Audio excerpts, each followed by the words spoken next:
Po ustanovitvi Kamniškega bataljona so partizani na eni od načrtovanih akcij želeli izvesti atentat na višjega nemškega oficirja, vendar sta se po spletu okoliščin prav takrat v avtu po tej cesti peljala takratni župan baron Lazarini in njegova žena Gerta, ki so ju partizani v napadu tudi ubili.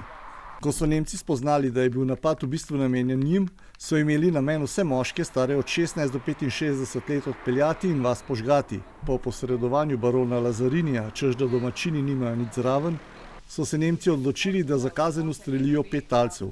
Pripeljali so jih iz taborišča v Begunjah in jih 22. avgusta na tem mestu ubili. V zadnjem času v spominski slovesnosti sodelujejo tudi potomci družine Lazarini. Letos je zaradi zadržanosti svoje pismo udeležencem poslal Franci Lazarini in v pismu izrazil željo po narodni pomiritvi. Čas je, da dokončno presežemo spore, ki nas hromijo že 80 let. Naj naša komemoracija, s katero se hkrati spominjamo smrti 5 talcev in Gerte Lazarini, služi kot svetov zgled preseganja starih razprtij. Naj današnji dogodek pošlje jasno sporočilo slovenski javnosti, da je dovolj delitev in da je potrebno stopiti skupaj, tako kot smo stopili skupaj ob osamosvojitvi leta 1991.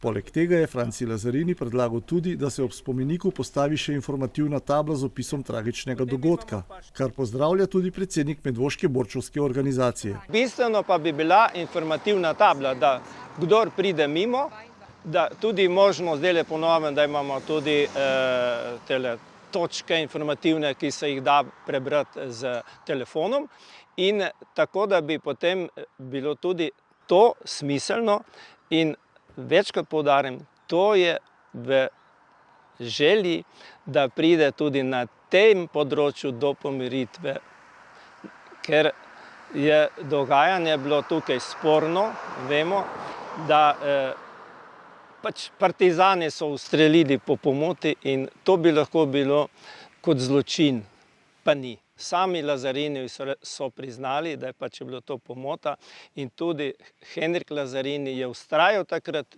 vemo dobro pri Nemcih, da niso se maščevali. Namreč, kakor vemo, oni so imeli namen cel smlednik izseliti in požgati. Dobesedno.